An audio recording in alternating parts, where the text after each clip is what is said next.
So our quiz on Monday. I know y'all have specific questions you want to look at, or can I go over what you'll see on the quiz? Is that okay? I tried to. No, not Monday. I'm sorry. You freak out a little bit when I said that. Yeah, the quiz is on Wednesday. So good thing about this semester is that you have more free response to work with. I would expect a two-dimensional question, but often with those free response questions, there aren't really any two-dimensional to work through. So you might want to go back to a few years ago to look at that. So I'm going to go back. Yeah.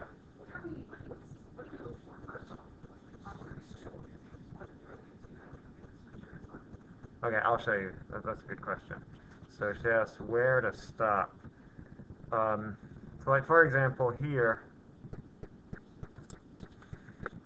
if you get to anything that says capacitance, like right here, R potential, then that means you've gone too far. So see, like potential's right there, capacitance right there, capacitance. So if you see anything about capacitance or potential, you've gone too far. Because that's all chapter 2. This is all, our quiz is going to be all forces and fields.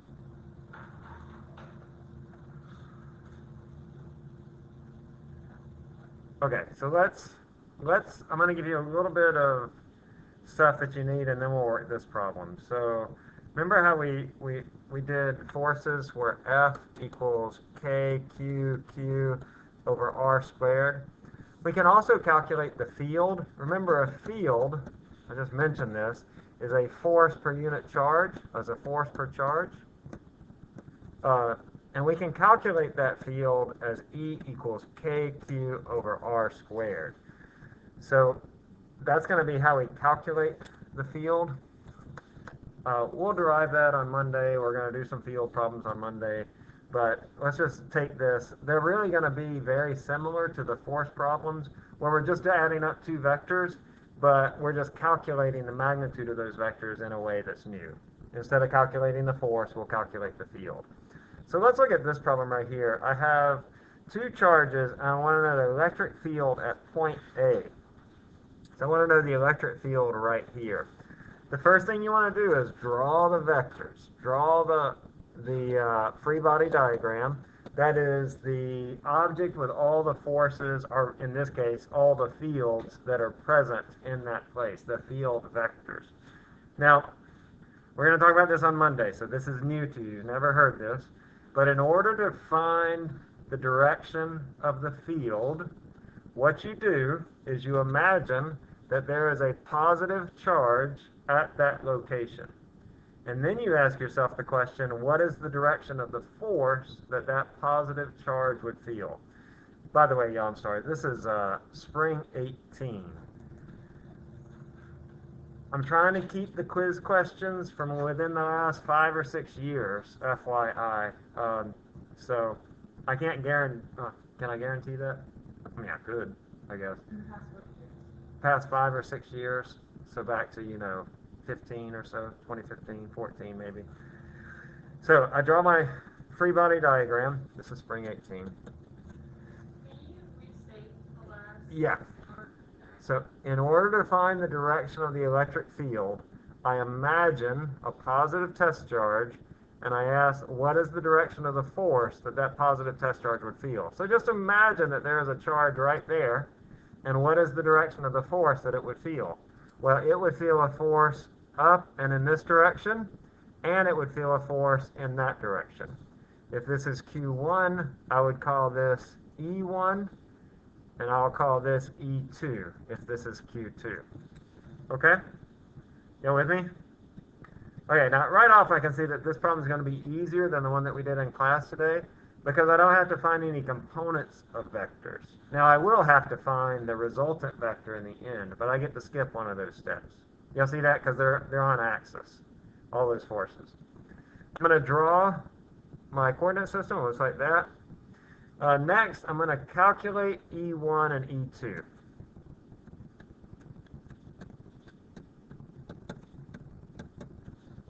So this is where that formula that I just gave you comes into play, and you'll have that on your equation sheet. E1 is K, that's 9 times 10 to the 9th, Q1, which is 8 times 10 to the minus 9, divided by R squared, which is 4 meters squared. So this cancels with that. 10 to the 9th times 10 to the minus 9th is 1. I get 16, so that cancels with that and leaves a 2 at the bottom. So that gives me 4.5, and the units are newtons per coulomb. So that's E1. E2 is 9 times 10 to the 9th times 2 nanocoulombs. That's 2 times 10 to the minus 9 divided by 2 squared.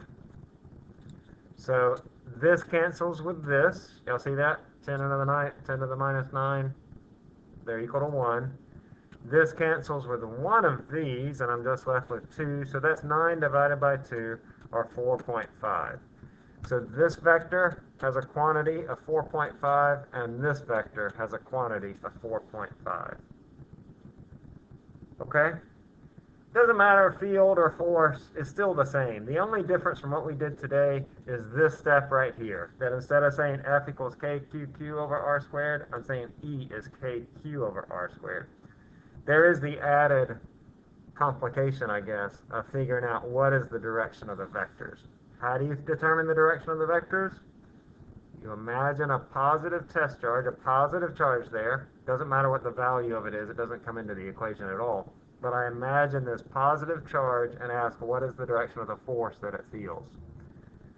Okay, so now I have two vectors. One is 4.5, the other is 4.5.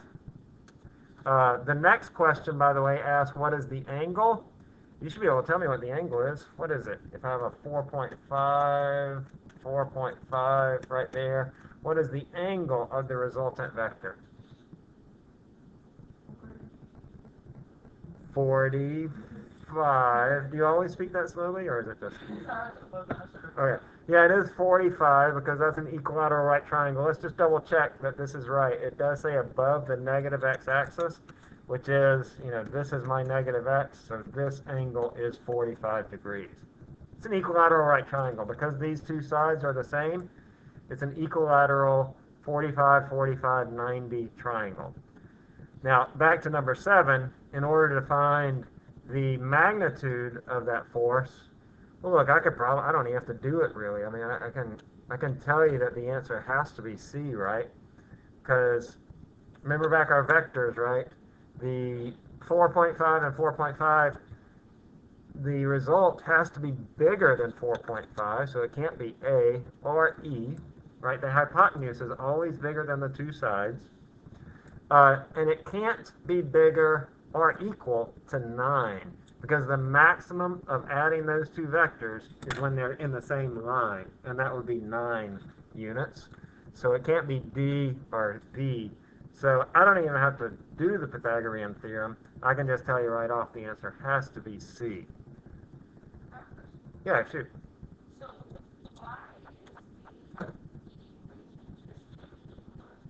We're gonna talk about that in class. It's how we define the electric field. Okay, I appreciate that question. That's a great question, but it's not relevant right now. Is that okay? All right. So define that if you're not sure if it's 6.4, you just forget the magnitude of this electric field, which is going to be this vector, is equal to the square root of 4.5 squared plus 4.5 squared, which is 6.4.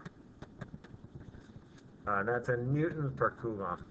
Y'all see how I got rid of all those other answers? That it couldn't have been any of those other answers. It's not really possible.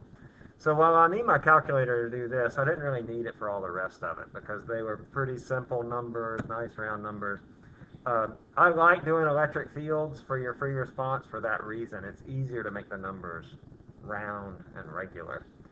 So you'll probably have an electric field question and not a force question like we did today, but they're very similar. Okay?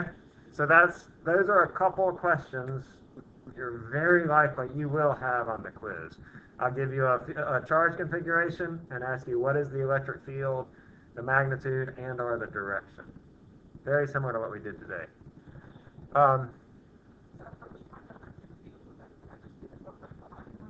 Oh yeah, so this is the electric field. Yeah. You can find the force. There is no force at this location. At this point right here, there is no force because there's no charge there to feel the force or to experience that force. Okay, like if I imagine the Earth, we talk about the acceleration due to gravity, g is equal to 9.8 meters per second squared, and it's always that. It's always wherever it's equal to 9.8. But that's a field. You don't have an actual acceleration unless there is an object there to experience that field. In a similar way, this is a field, and you don't have a force unless you have an object there to feel the force. Okay? We're going to see that on Monday. All right, let's go ahead and do it. So look, number 10 is probably another question that you'll have. We'll see on Monday that the force and field is related. Remember I said that a field is a force per unit charge, F over Q? By the way, Faith, since we're here, I'll go ahead and say this. The force is KQQ over R squared, right? That's Coulomb's law. If I divide that by Q, that gives me the expression for electric field, KQ over R squared. And while we're here, let me just go ahead and write all the equations, because they're all very similar. Yeah. See, the Q's cancel here and here. Leave me KQ over R squared. We're going to do that on Monday. Can I go down? I want to just give you those three big ideas: forces, fields, and potential. This is what the equations all look like. F equals KQQ over R squared, E is KQ over R squared, and V is KQ over R. Okay, so they're all really similar. Just get used to that. You'll get the hang of it. These two are vectors, and this one is a scalar. That doesn't come until chapter 2, though. Okay. So if I want to know the charge or the force that a charge experiences at that point, and let's say that the charge is 3 coulombs, I can take this, and then I say that F is equal to Q times E. So whatever the electric field is, I just multiply that times the charge to get the force. So the force, or the electric field, is, what do we say, 6.4. This is 3 coulombs, 6.4 newtons per coulomb. And so that's, 19 newtons. Again, not something that's going to come until Monday, but we'll go ahead and preview it for then. Okay? Sometimes, y'all, by the way, I know I said that if you come to potential, you're going too far. But sometimes I have a question about potential that is embedded within a series of questions. And so even though it's from chapter 2, it's still within chapter 1 questions. You follow what I'm saying? So look, I came to a potential question right here, but this question, this would be from chapter 2, but this question is from chapter 1. Okay, and like I do on some of those older exams, I'll have a series of questions at the beginning that are kind of like your free response. And so just beware of that potential might come embedded within it. But that's not in chapter 1, it's in chapter 2, but it's still within those chapter 1 questions. If you have a question over the weekend as you're preparing or next week, just let me know. I can clarify. Okay, let's do number 6. I like these kinds of questions. You'll see them a lot in different exams, variations of them. Here I have a configuration of 2 charges, and a point C is equidistant from both charges. And I want to place a third charge so that the net force on that third charge is 0. What must be the sign of the charge, and where should it be placed? Remember, force is proportional to Q, and force is proportional to 1 over r squared. Okay, so if r goes up, that means the force goes down. Or if q goes up, that means the force goes up. A bigger force on bigger charges, smaller forces on charges that are farther away. It's an inverse square relationship. So those are the relationships you need to know, and that just comes from Coulomb's law. F is equal to kqq over r squared. Now, on these types of problems, I think the best approach is to say, let's imagine where this charge might be. So let's imagine a positive charge over here. And that would be option B, for example. But I'm just going to go through and imagine all the different scenarios. So if I have a positive charge right there, I'm going to redraw this a little bit so I have space. If I have a positive charge right there, it's going to feel a force that is attractive to this one and repulsive from this plus 3 Coulomb charge. Right, so I'll call this charge 1 and charge 2. So this would be F1 and F2. Looks like I might have picked the answer right off. But let's look at the other options too. What if I put my charge right here? Let's say I put a positive charge right there. What would be the direction of the forces? Well, I'd have a force in this direction, but then I would have a bigger force in this direction. Y'all see why that is? Why one's bigger than the other? The charges are different, right? So I have a charge. Oh, actually, no, I did this wrong, didn't I? If I have a positive charge, I'm going to have a charge to the left and another charge to the left. I have a charge that's attractive to the minus 2 Coulomb, and I have a charge that's repulsive from the plus 3 Coulomb. You with me on that? Let me erase this. I'm going to say it again. I'm not sure y'all are getting it.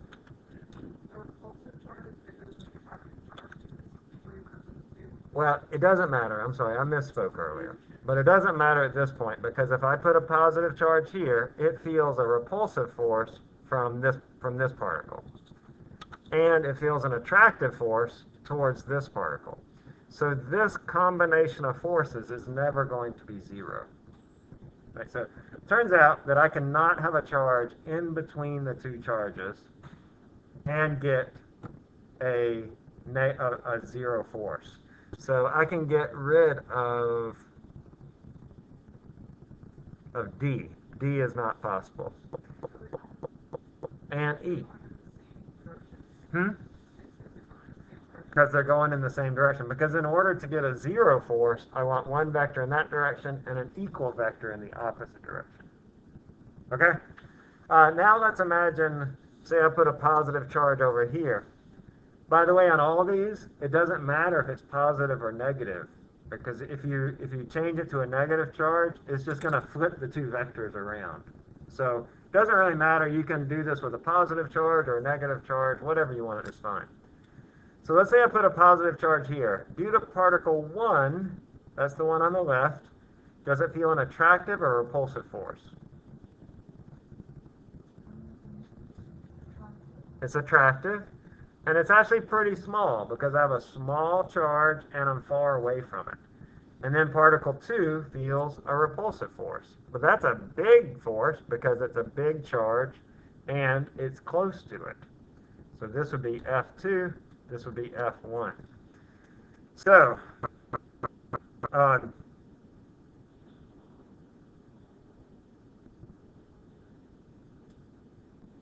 so it's not B, because that's to the left. That's actually over here somewhere. Positive and to the right of the plus 3 Coulomb charge, is it A? Y'all look confused. Are you confused? Okay. All right. Well, let's go. So it's not A because that's this scenario to the right of the 3 Coulomb charge. That means it has to be C. Can I rewind and we'll do it again? Is that okay? All right. I'm going to erase all this. When they're going opposite ways, but direction that's different from right. Right. That's the hard one to figure out. Um, okay. First of all, doesn't matter. Positive, negative, just that doesn't really matter. Okay. Um, I have three, maybe four scenarios to consider. Over here, right here, or maybe on either side of the center point, and over here. Okay? I'm going to imagine positive charges at both. I'll call this 1, I'll call this 2. To the left over here, imagining a positive charge, the force due to particle 1 is in this direction. That's F1. And F2 is in the opposite direction. Now, F1 is close to the smaller charge, and F1 is due to the smaller, closer charge, and F2 is due to the bigger, farther away charge. So the distances and the charges sort of cancel one another out, so that I can have a situation where those two vectors are equal to one another. If I'm close to the small charge and far away from the big charge, then those two vectors can be equal but opposite. In the middle, it doesn't really matter where I go, because F2 is in this direction, it's repulsive from this charge, and F1 is attractive. So there's never a scenario between this point and this point where those two forces cancel one another out. They're always going to be either both to the left or both to the right. Now, that's a positive charge. If I chose a negative charge, they would both be to the right. And then on the right-hand side, imagining a positive charge, I have a big repulsive force, that's F2, and then a small attractive force, that's F1. Because I'm close to the big charge, big force, and I'm far away from the small charge, small force. You'll see some variation of this question on every exam, and you're likely to see it on the quiz. Okay?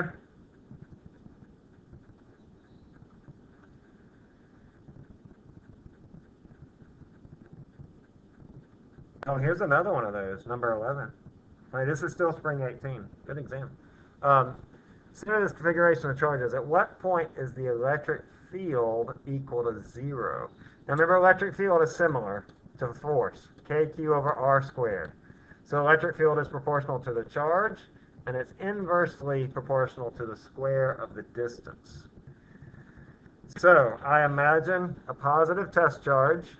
That's how I determine the direction of the field. And I ask myself, what is the direction of the force? So let's just say here I'm really close to the big charge. That means I'm going to have a big force or a big electric field in that direction. And I'm far away from the smaller charge, so I'm going to have a smaller electric field in that direction. Okay? So is that the answer? Is that a place where the electric field can be 0? No. So I'm just going to get rid of that. I'm going to erase this to make some space. Now, go to B. Actually, no, let's just go through them all. Sorry. Here, at B, I imagine a positive test charge, have a big electric field in that direction, and I have a small electric field in that direction. Okay, because the first one is due to the big charge. I'm really close to the big charge. Big charge, small r, really big electric field. The second one that I drew, the smaller vector, is due to the minus 2q, which is a smaller charge, and I'm farther away from it. So r is big, q is small, small electric field. Okay? So it's not that one. It can't be B.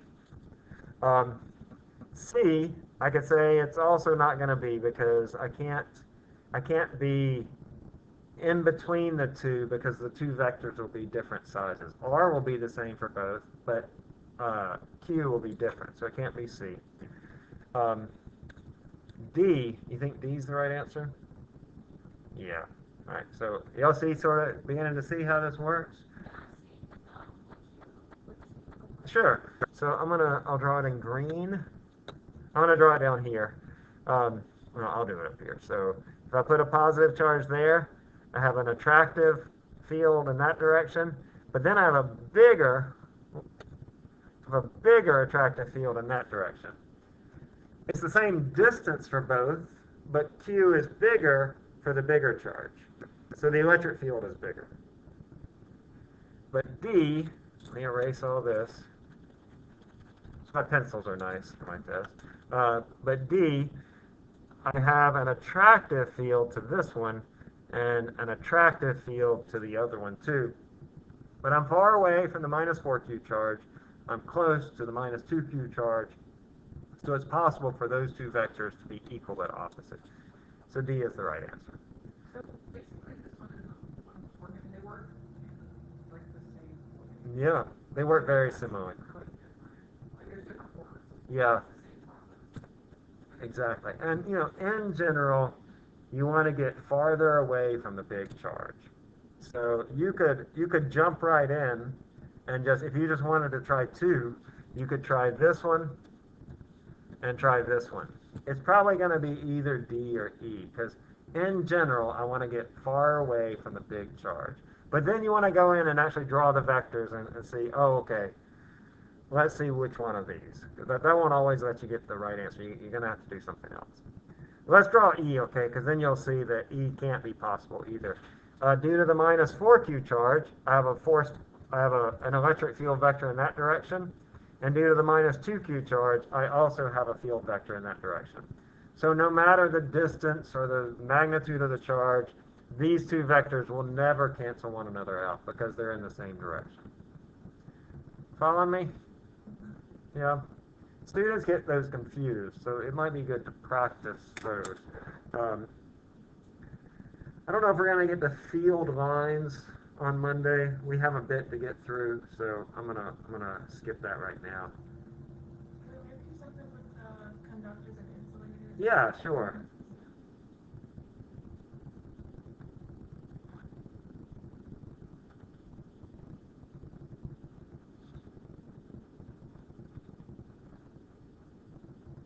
So here's one, number 12. I have two uncharged metal spheres. They're brought into contact. A negatively charged rod is brought close to L but not touching. The two spheres are slightly separated, and then the rod is withdrawn. What happens? What would be the charges of L and M after? So you have them together. You have this positively charged rod up next to them, and then you pull them apart, and then you take the rod away. What's going to be the charge of those two spheres? Well, L will be what? Either positive or negative.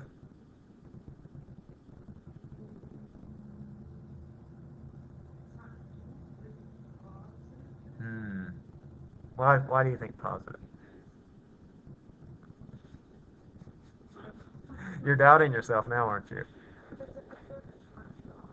Oh, it's positively charged. Oh yeah. So the picture shows. This says negative, but this shows positive. Let's say it's positively charged rod. Is that you were thinking? It was a negatively charged rod? Yeah. Okay. Well, that would have been right if it was negatively charged rod. What? L or M? No. So this positively charged rod is going to attract electrons to this side. And then that's going to leave a net positive charge on that side. So L would be negative and M would be positive. That's if this is positively charged. If it were negatively charged, then you would get positive charges here and negative charges here. What? Okay. It's important that it's touching so that charges can move around on both spheres so that you can get a distribution of charge. Because if they weren't touching, then M wouldn't be affected at all. They have to be touching in order for charges to move in between the two. You can see what happened here in this first scenario right here is that electrons came from here and they moved over to this side, leaving a net positive charge on this side. Let's do another one. These come with practice, okay? So,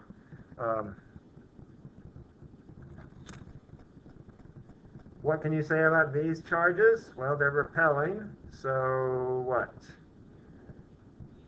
D is right. Either both are positive or both are negative.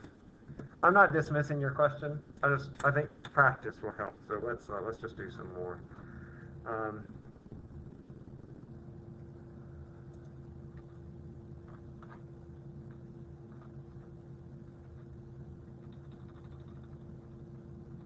All right, so this is spring 21.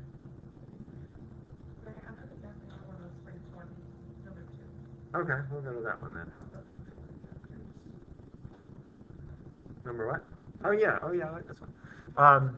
So this figure shows two cubes, 1 and 2, that are attracted to one another. Cube 3 is a neutral conductor. Which of these scenarios will occur? So on a problem like this, and we've already seen one or two like this in class, just pick a charge for one of the objects. So let's just say 1 is positive. Right, so that means 1 is positive. That means that 2 is what? Negative, right.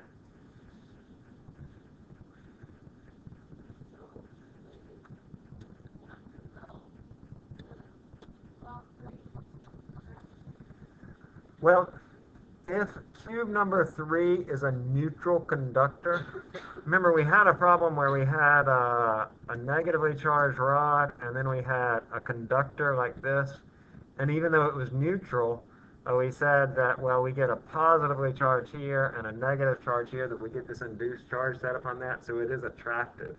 So with that in mind, which of these do you think will happen?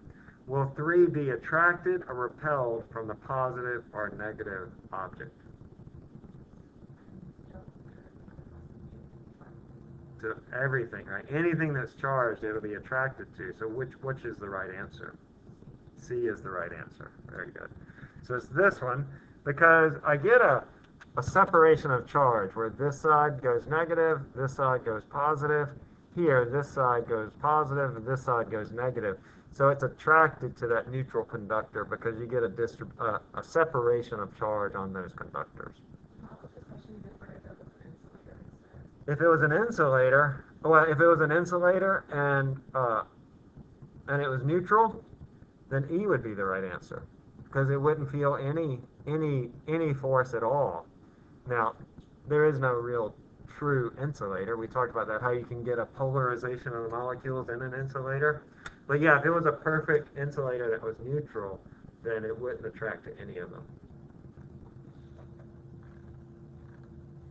Oh, can we do one of these? This is one. We did one of these in class the other day. So charge Q is a distance D from charge plus Q. It's twice the distance from charge minus 2Q. Which of these vectors best represents the force on Q? So I have 3 charges. I want to sketch the vectors for each. Due to the plus Q charge right here, and this charge, the force is going to be in this direction. So I've drawn that vector. Now I have to be really careful in drawing the next vector.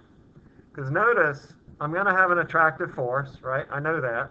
So it's going to be in this direction. But it's very important for me to get the length of that vector right. Is that vector going to be bigger, smaller, or the same as the vector that I just drew? I have a bigger charge, so that would tend towards a bigger force.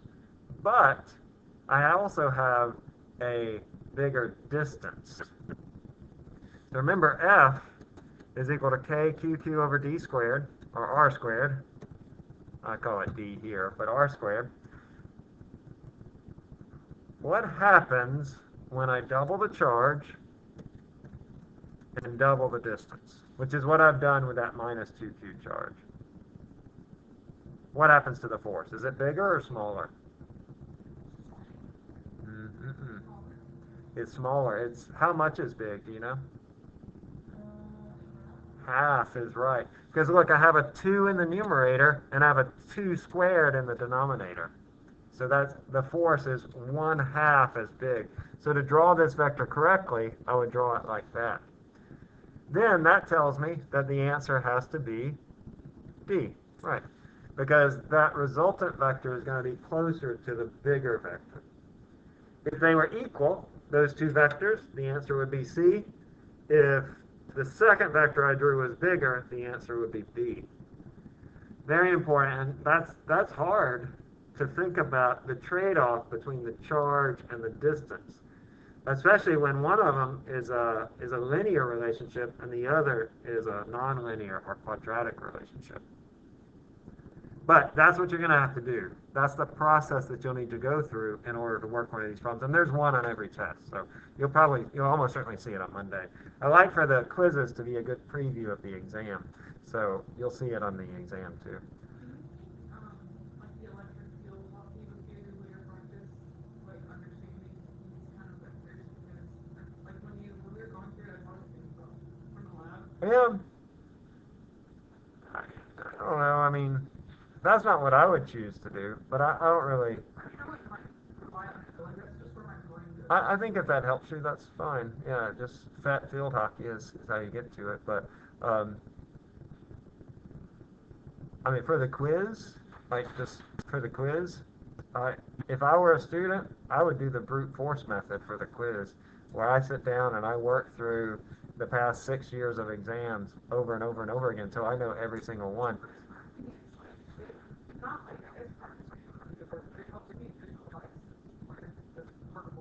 Yeah, I think if that helps you, that's great. Yeah, and it does show you the force vectors, or the field vectors, I guess. So that is useful to see that. Yeah. It made more sense in my head because it's like, oh, I can understand that because I saw it and like was moving the particles around. Mm-hmm. Yeah. Yeah. I think if that helps you, everybody's a little bit different. So I think if that helps you, that's great. But for the quiz, though, I know people don't like it when I say this, but you should be able to get a perfect score on the quiz because you know the questions beforehand. If you're willing to just put in that brute force time, even if you're just memorizing all those answers for all those questions, that's doable. That's a lot of time, I understand, but and it's better, of course, as you say, to understand than to just memorize. I really want you to understand. You need to be at that point for the exam because you can't memorize it. Okay? Are there particular ones? I don't want to rush through here shuffling a paper. Particular question? 3 of the exams? Overachiever. Did I just say that loud? Did y'all hear me say that? Yeah. Okay.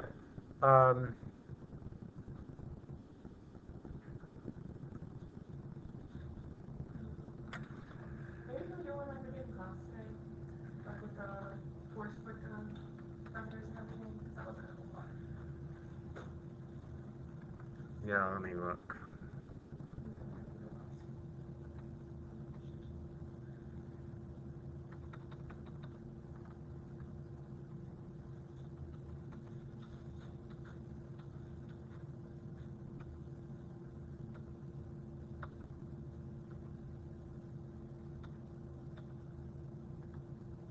Thing is, I usually do electric field for the free response, not a force problem. The electric field problems are a little bit easier. Can we do this one? Is that okay? The process is a lot the same for the electric field problems. This is like the one that we did earlier, but you're going to see it on the quiz, so let's just go through it again. All right, so I have 2 charges. Remember, the first thing to do is draw my free body diagram. In order to do that, I imagine that I have a positive charge right there. Yeah, go ahead. Oh, this is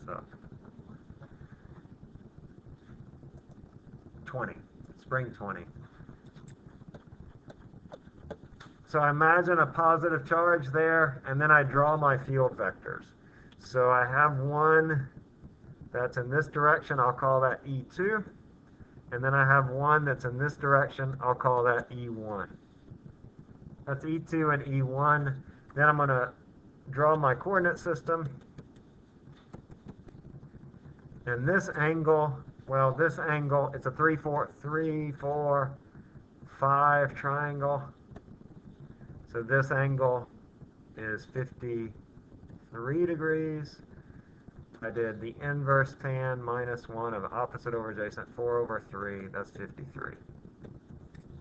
Just remember that triangle. That's the triangle you're going to have. That's the one I always give. Write it down. That way you don't have to mess around with figuring out which angle is which. By the way, I know the angles are 37 and 53. The big angle is always opposite the big side. All right, so since it's opposite the 4-meter side, I know it's 53. Or you can go through the tan, that's fine. So next I want to calculate E1 and E2. E1 is 9 times 10 to the 9th. 9 times 10 to the minus 9 over 3 squared. Cancels, cancels, cancels, cancels. Leaves me with 9 newtons per coulomb. E2 is 9 times 10 to the 9th. 25 nano times 10 to the minus 9 coulombs. That's nano. Divided by 5 meters squared. Right? This 3, 4, 5. This 3, 4 triangle, square root of 3 squared plus 4 squared equals 5. So that means the hypotenuse is 5 there. But you're going to have a 3, 4, 5 triangle. You might have an equilateral triangle. I do that sometimes too. Just be familiar with them. Look, cancels, cancels, cancels, cancels. Leaves me with 9 newtons per coulombs. Okay, so now I have 2 vectors. Both of them are 9. This one's 9. Now the next step is to figure out what is my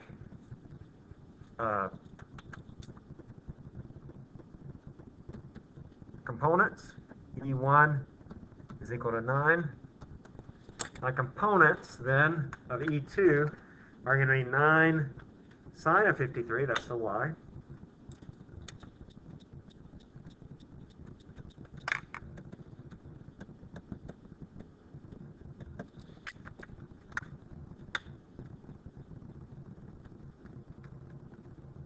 That's 7.2. And then this other one, E2x, will be 9 cosine of 53, which is 4.5. Okay, now, almost done. I'm going to redraw it. You don't have to redraw it on your test, but you want to have some order, probably be a little more orderly than I am, where you have 7.2 here, and then 9 minus 4.5, or 4.5. And then to find the magnitude, I would say the square root of 7.2 squared plus 4.5 squared.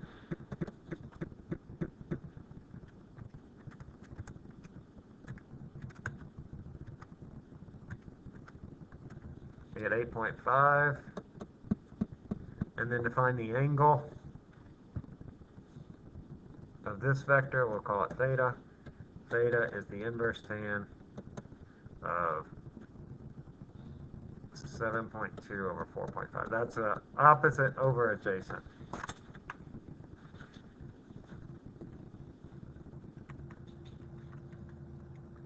That's 58 degrees above the positive x-axis. Okay? So you'll have at least 2 questions that are related to that. One asking you the magnitude, one asking you the direction. Okay?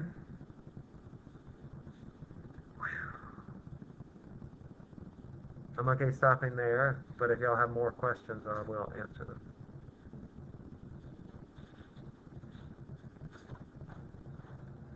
Remember, even though I think I said this to y'all, but let me just reiterate, I don't think I got on the video, that even though I did do a drop quiz last semester, that's not in the syllabus. There is no drop quiz. There might be one, and you sort of have to see how the exams go and stuff, but I'm not planning. I generally do not like drop quizzes. So, because every quiz, every test is important. Alrighty?